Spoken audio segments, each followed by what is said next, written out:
Alain, propos d'un Normand. Qu'est-ce qu'un grand acteur? J'ai cru longtemps, comme tout le monde, que c'était un être beau et expert en sentiments. Mais c'est plus simple. Un bon acteur, c'est un acteur que l'on entend. Et ce n'est pas peu de choses.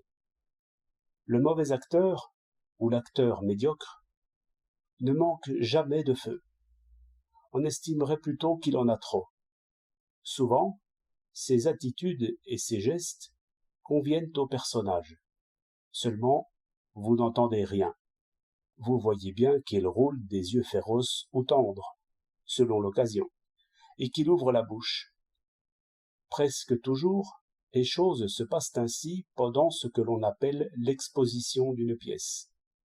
C'est là que l'auteur, qui est toujours resté un peu collégien, fait dire par des seconds rôles une foule de choses qui lui semblent importantes, comme que la maîtresse de la maison est une femme divorcée, ou que le mari aime une mauvaise femme, ou qu'ils ont un oncle à héritage et un neveu à déshériter. Chose singulière, on n'entend rien de tout cela, et on comprend tout de même ce qui suit, dès que les premiers rôles se montrent. Car les voilà, et un murmure admiratif court d'une galerie à l'autre. Pourquoi? Parce que l'on entend enfin quelque chose. L'histoire est toujours très simple. Il faut qu'elle le soit.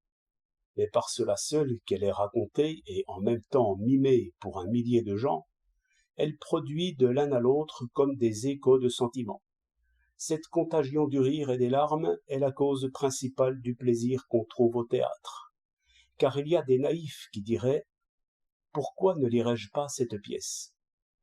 J'aurais les mêmes émotions chez moi, et les pieds dans mes pantoufles. » Mais justement, non. C'est le frémissement de la salle qui vous émeut, bien plus que l'œuvre et l'acteur. Seulement, encore faut-il que les spectateurs entendent tous les mêmes paroles. Je crois que cette condition suffit.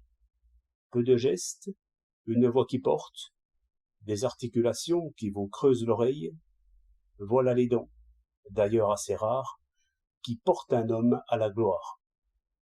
De même pour l'orateur. Écoutez Jaurès. Tout ce qu'il dit pourrait être inventé par un médiocre orateur. Mais Jaurès a une voix qui porte. Beaucoup d'hommes peuvent l'entendre. 10 novembre 1907.